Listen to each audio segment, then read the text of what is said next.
Bear down, Bears fans. Question on the table today for Breeze Nation. Does Kliff Kingsbury becoming the OC in Washington mean that they will try to move up to take Caleb Williams at 1? And what would a trade like that look like? All that and more in today's episode of the Windy City Breeze Sports Talk Daily. Let's go.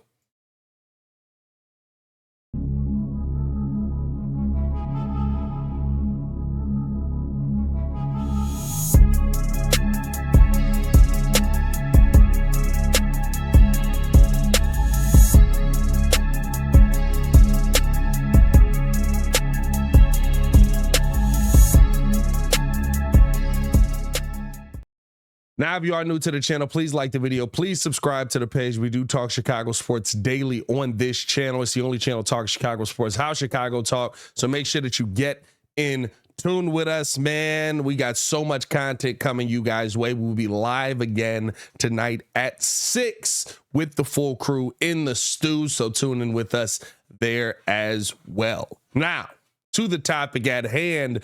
Kliff Kingsbury now is the offensive coordinator of the Washington Commanders. The reason that this is such an interesting development for most Bears fans that are looking at this is because Kliff Kingsbury was an offensive analyst for Caleb Williams, basically, in college. He's somebody who has worked with Caleb Williams. He's been a coach around Caleb Williams, and Caleb Williams grew up in the Washington area, going to Gonzaga High School in D.C., with them currently holding the number 2 overall pick, being in striking distance of Chicago.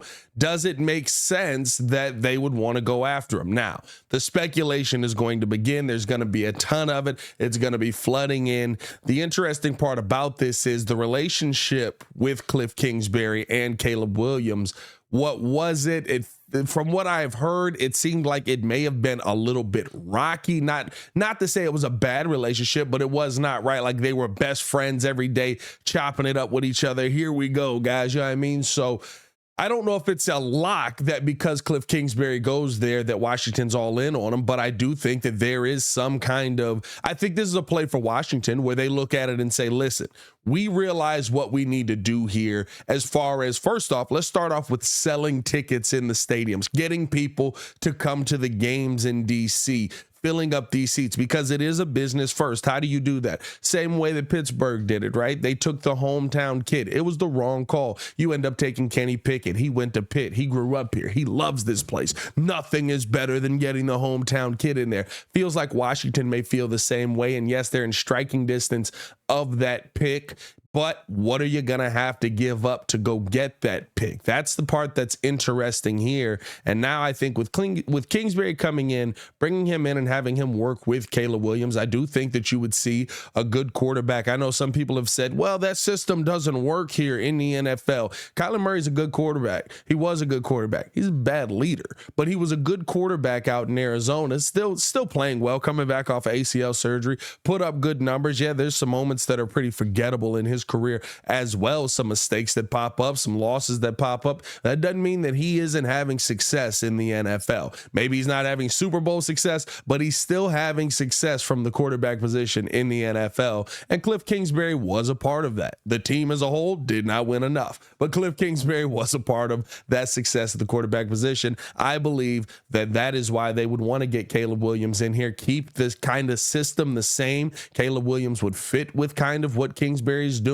Whether his offense or not works in the NFL long term, that's a different conversation. But the conversation right now is just getting him to Washington. Doesn't mean you have to keep Kingsbury for 10 years. Just means you have to have him there long enough for Caleb to feel comfortable coming back to Washington. And I think that's what this is all about. I think that's the reason that you go get him. You know that he's a good enough play caller to be in the NFL and for his plays to work. I don't see this as a surprise to me at all that Washington went out and got him. And I think the reason that you kind of look at it and say, right, that this is kind of the politics of it, right? Trying to get people into the seats, because Kliff Kingsbury was supposedly the candidate in Oakland, and then because the negotiations broke down, all of a sudden now he's the leading candidate in Washington because he withdrew his name. To me, that sounds a lot like, yeah, we're going to offer you a lot more money to come here because we really feel like we can get this kid. They're at number 12. They can't get him. We are going to get you the quarterback that you want. And that puts Washington in an interesting situation to me now, because how desperate are you? This move to me says you're pretty desperate to go try and get the quarterback of your future that's from your state, because you know what comes with that. You know the marketing that comes with that. You know the money that comes with that. All of that, and it seems like this kid is actually a really good quarterback. It's not like you're going out and getting a schmuck at the quarterback position. It actually seems like Caleb can play some football here, and if you can develop him in Washington, his home state, you're feeling pretty good moving forward, right? So now the question is, what is that going to cost? Before I ask that, or before I answer that, in my opinion, right, I do want to know how you guys feel. Let me know in the comments below. What kind of draft capital would you trade, or would you want to see the Bears trade the first overall pick for to Washington? Remember, moving back one space. And do you feel like this is kind of just the politics of the game? Yeah, I mean, there's a little football politics at work here. Let me know in the comments below.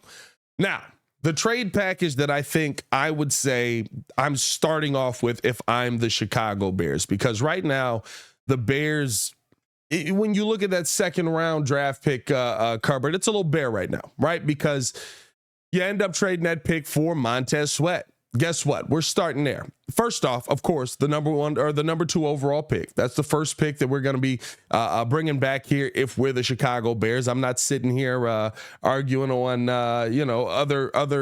anything until we have that locked down. Number 2, done. I want the second round pick that I gave you Montez Sweat for. For me, I want a player. I want Jonathan Allen, 29 years old, couple years left on the contract, still owed some money there, so you're going to invest in him, but only 2 years on the deal. To me, that's a guy, defensive tackle, you get him in the building, he opens up. After 2 years, he's 31 years old. Hopefully by then you feel like you've got another piece of your future solidified here, a young guy coming up, working his way through, where you can let Jonathan Allen move on and go into finding another team and things like that. But pairing him back up with Montez Sweat, a deadly combination. You give this defense a couple of more years, or you give this defense a couple years where you've got that combination in the front while you're trying to develop somebody, buys you a little bit more time there. Now, I do want that 2025 first round pick, and I'm taking a 2026 second round pick as well. Yeah, I'm still taking the moon, and I'm coming with a strong package on this, because this is what is to be believed as a generational talent. If you believe he's a generational talent, yeah, I am asking the world. And yes, there are other quarterbacks on the board, but there are no other quarterbacks that are from Washington that it seems like you went all out to go make a move to try and bring this guy in. When you look at the Kliff Kingsbury deal, to me, it screams, we have to get the Washington native back home. So yes, I'm looking for multiple firsts. I'm looking for a player, and I'm looking for multiple seconds. I'm willing to negotiate. Maybe instead of a second round pick moving forward, we're talking about a couple of third round picks, or a combination of a third and a fifth. I'm willing to negotiate on that second round pick. The parts to me that are the sticking point, the second overall pick, Jonathan Allen, the second round pick that I traded you, give it back. I want it. I want it back. Nope. Give me my pick. You pancake eating. Everybody knows where he goes there. I want a first round pick next year. All of that is non-negotiable for me. And then that second round pick, of course, is the one that I think I can negotiate a little bit on. We can have a little wiggle room on that. But I think that's where you start the bidding at, because again, this seems to be one where they're kind of going all in. They're putting their ducks in a row to try and make sure that they're getting the Washington native back home. Well, if that's the case, because it doesn't, right? Like,